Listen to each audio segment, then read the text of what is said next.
Hello everyone. In a last video lecture, we have seen the concept of electric flux density and we have solved some numericals based on it. In today's video lecture, we will discuss about Gauss law and divergence theorem.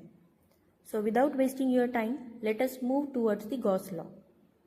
So according to the Faraday's experiment of two concentric pairs, a charge that is plus q present on the inner sphere produces a charge of minus q on the outer sphere. So the result of this experiment are summed up as an experiment law which is known as Gauss law. Let us see how. So let us see first the statement of Gauss law. The electric flux, we know that the electric flux is denoted by the psi and the total charge is denoted by plus q. So Gauss law states that the electric flux passing through any closed surface is equal to the total charge enclosed by that surface. That is nothing but psi is equal to q. This is the statement of Gauss law. Okay. Then after that here we will study the mathematical representation of Gauss law. So for that, consider a closed surface of any shape as shown in this figure. So there is a distribution of charges which is shown as a cloud of point charges. So we can see this is the cloud of point charges. Number of point charges are present in that. Okay. So these point charges are surrounded by closed surface. Then consider the total charge contained in the closed surface is q coulomb. This is capital Q coulomb. Okay. So here q coulombs of electric flux will pass through that enclosing surface. Now after that, let us consider differential surface element or small differential element, that is ds, at a point P which is shown in this figure, and this differential element is the portion of the plane surface. Okay, so again this differential element is the vector quantity, means what? Which is having both magnitude as well as direction. Okay, so this ds, that is a differential element having both magnitude as well as direction. So the direction of this ds bar is an bar. Okay, so it is in the normal direction to the plane which is tangent to that point P. So now for the plane which is tangent at point P, there are two normal directions. The first is inward normal direction and second outward normal direction.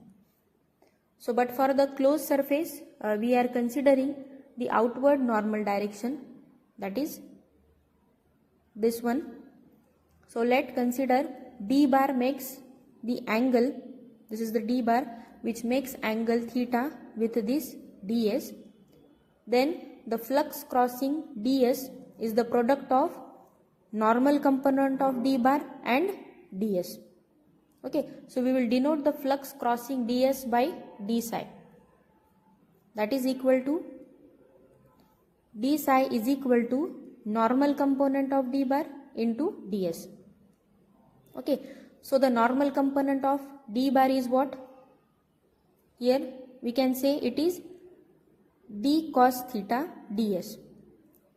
Okay, this is the normal component of d bar, that is equal to d cos theta into ds. So again recall the definition of dot product. We know that the dot product of d bar and ds bar is given by this equation, that is d bar into ds bar is equal to d ds cos theta. So where we know that this theta is nothing but angle between d bar and ds bar. Okay, so this equation becomes d psi is equal to d bar into ds bar. Okay. Now the total flux crossing through the closed surface is obtained by taking the integration of this equation. Okay, why? Because here at the first stage we have to calculate the differential element. Then after that, for calculating the total flux we have to integrate that equation. Okay. So after that we will get here psi is equal to integration of d psi is equal to integration over closed surface d psi, that is psi is equal to integration over closed surface inside integration d bar into ds bar. So here a small circle, this indicates that the integral is performed over a closed surface. Okay, so that means closed surface integral over the closed surface.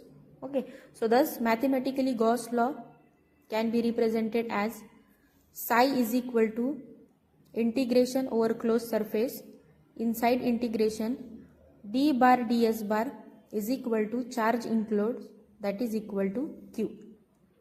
Okay, that means what? The electric flux, that is psi, passing through any closed surface area is equal to total charge enclosed by that surface. Okay, so this is the statement and this is the proof of Gauss theorem. Next point is concept of divergence. So for that, let us consider long hollow cylinder. This is long hollow cylinder which is filled with air under pressure. These are the air particle. So suppose this cylinder is placed in such a manner that the length of cylinder, this is the length of cylinder which is parallel to the x-axis. Okay, so this is long hollow cylinder which contains air. So if we open one end of the cylinder, then what happened? Then the air rushes out quickly like this. You can see in this figure, if we open the one end of this cylinder, then the air rushes out quickly. So this air rushes out with certain velocity. So the velocity is maximum at this open end of cylinder. Okay, so this here, this arrow indicates the velocity vector. This is velocity vector. Why? Because here one end of this cylinder is open and after that all air particles are rushes out with a certain velocity. Okay, then at the open end the lengths of arrow are more and it indicates the maximum velocity, that is nothing but v bar. Okay, so the velocity of air is along x-axis. So assume that the velocity is independent of the y. Why? Because at starting condition we are considering this hollow cylinder is parallel to the x-axis. Okay, so that means the velocity is directly proportional to distance x, that is v is proportional to the x. Okay, so we will denote the magnitude of velocity, that is v, as a mod of v. Since it is a function of x coordinate, so we can write mod of v bar is equal to v of x, vx. Okay, so this vx is directly proportional to the x, that is x coordinate. Okay, so let us consider k is the constant of proportionality. So we can write vx is equal to kx. Okay, so now divergence of velocity vector, that is v bar, means taking the dot product of v bar with respect to del. Okay, so that means it becomes del into v bar is equal to, we know that this term is considered as a del and the value of v bar is kx. Okay, so we can write in terms of vx into ax bar in terms of vector. Okay, so this equation becomes del into v bar is equal to dou by dou x ax bar plus dou by dou y ay bar plus dou by dou z az bar into vx ax bar. Okay, so here the velocity is the function of x only. So that's why what happened, the vy and vz components becomes 0. Okay, so we can write del into v bar is equal to dou by dou x vx into in bracket ax bar into ax bar. Why? Because we have to here multiply this equation with del value, then the value of vx and vy are 0. So that's why we have to consider here only x element. So this will become dou into V bar is equal to dou by dou x into Vx in bracket Ax bar into Ax bar. We know that the dot product of Ax bar dot Ax bar is 1. So that's why the equation becomes dou into V bar is equal to dou by dou x into Kx. Okay, that means dou into V bar is equal to K. If we take here the derivative of that dou by dou x with Kx, then it will give answer as a K. Okay, so that means the divergence of air velocity is equal to the constant K. Okay, so which is equal to the rate of change of air velocity with respect to the distance x. So since air comes out from the open end, the velocity is maximum at the end. In this figure we can see. Okay, so that means the density of velocity field is maximum at this end. Okay, so here the number of lines are more at open end, which indicates that the velocity is maximum at the end. So now according to the divergence theorem, the velocity vector is constant, that is equal to K. So the source of velocity vector is uniformly distributed throughout the cylinder. That means what? The number of velocity line increases as the distance x increases. Okay, we can consider this is the velocity vector. Okay, so if we increase the velocity vector, then the distance is also increases. Okay, so that means in second condition, let us consider if we open the both ends of the cylinder like this, then what happened? Then the air passes through the cylinder with the same velocity everywhere. Okay, in this manner and in this manner also, so that the velocity lines will be having same length throughout the cylinder like this. It is having the same length throughout the cylinder, so that Vx denotes the magnitude of velocity along x-axis. Since velocity is the same throughout the cylinder, that is Vx is constant. So here we can use the previous equation, that is del dot V bar is equal to dou by dou x into Vx bar, that is equal to 0. But what happened? The dou into V bar denotes that divergence. Thus, in this situation, the divergence of velocity is 0. Why 0? Because here the magnitude of velocity along x-axis, since velocity is same throughout the cylinder, that means Vx is a constant value. So we'll get the value of dou into V bar is equal to 0. Okay, but in first case we'll get the value of del into V bar as a K. Okay, that is the difference between the two different conditions. Okay, so that this source of velocity lines must be outside the cylinder.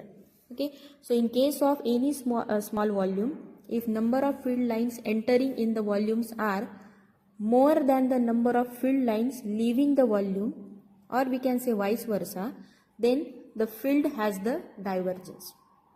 This is the very important concept. Means what? Here if we consider any small volume, then what happened? If the number of field lines are entering in the volumes are more than the number of field lines leaving the volume, or vice versa, then the field line has the divergence. And if number of field lines are entering and leaving the volumes are same, then the field has 0 divergence like this. Okay, in this second condition, what happened? Here the divergence is 0. Why? Because the number of entering and leaving lines of that field are same, so that's why the field has a zero divergence. But in first case, if the number of entering or the leaving lines are different, then we can consider the field has some divergence. Okay, so this is the concept of divergence. Then after that, let us see divergence theorem. So we have studied that the Gauss law is applied for the differential volume element. We know that differential volume element, that is dV. Okay, so here one equation is formed using Gauss law, that is, we know that the statement of Gauss law, that is psi is equal to Q, means what? The total electric flux passing through any closed surface area is equal to the total charge enclosed by that surface. Okay, so according to this equation, we can write charge enclosed is equal to dou dx upon dou x plus dou dy upon dou y plus dou dz upon dou z into dou x dou y into dou z. Okay, so the total outward flux is equal to the charge enclosed as per the Gauss law. So we can write psi is equal to, change in Q is equal to rho v into dou v is equal to rho v dou x dou y dou z with respect to the differential volume element. This is dou v. Okay, so in this case, the volume charge density, that is rho v, is given by rho v is equal to dou dx upon dou x plus dou dy upon dou y plus dou dz upon dou z. Okay, so the vector operator del, we know the value of del is equal to dou upon dou x ax bar plus dou upon dou y ay bar plus dou by dou z az bar. This is the operator del. Okay, then if we take the divergence of d bar, then it is the product of d bar with vector operator del. So in simply we can write divergence of d bar is equal to del into d bar. Again we know the value of del. This is the value of del. Then d bar, if you want to express that d bar in Cartesian coordinate, then we can write as a d bar is equal to dx ax bar plus dy ay bar plus dz az bar.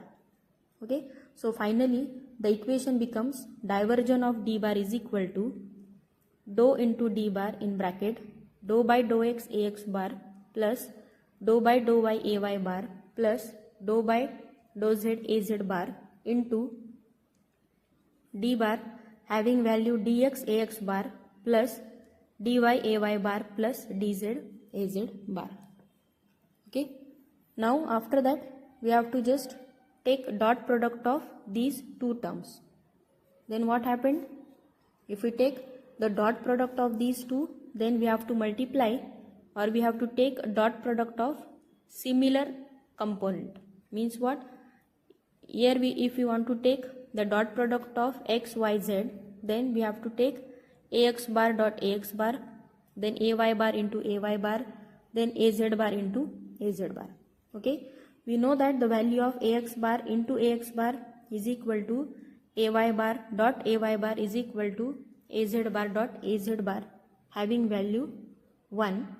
And if it is different, means what? If you want to take the dot product of two different vector like x into y or y into z or z into x likewise, then the dot product of two different vector is 0 and for same unit vector it is 1. Okay, so at the final stage we will get this equation dou d bar is equal to dou dx upon dou x plus dou dy upon dou y plus dou dz upon dou z. Okay, and we know that this right hand side will indicate the value of rho v. Why rho v? Because we already defined the value of rho v, that is nothing but dou dx by dou x plus dou dy upon dou y plus dou dz upon dou z. Okay, So we can write here the RHS side, that is dou d bar is equal to rho v. Okay, so this equation is called as point form of Gauss law. This is very important equation. Okay, then according to the Gauss law, Q is equal to integration over closed surface, inside integration d bar into ds bar is there. So if you want to calculate this equation in terms of rho v, then we have to use here volume charge density formula. We know that the volume charge density is defined as the ratio of total charge to the volume, that is Q divided by V. So for that, again consider a small charge, that is dq, and consider the small volume, that is dv. So we'll get rho v is equal to dq upon dv. Then the value of this dq is equal to rho v into dv. Just multiply this rho v into dv. Now what happened? Now this is the value of dq, that is differential charge value. Okay. After that, here we have to calculate the value of q, that is total charge. Okay. So for that we have to perform here volume integration. So that's why we are using q is equal to integration over closed volume inside integration rho v into dv. Okay. Then we know that the value of d bar ds bar, that is statement of Gauss theorem or the point form of Gauss law, is what? This is q is equal to d bar into ds bar. Okay, so we have to write this equation as it is equal to, right hand side is what? Integration of v is equal to integration over closed volume rho v into dv. Okay, so from this equation we can write d bar ds bar, that is left hand side is as it is, into is equal to q, that is total charge, which is equal to rho v into dv. And if you want to know the value of this rho v in case of d bar, then we know that the value is rho into d bar. Okay, that is in terms of divergence.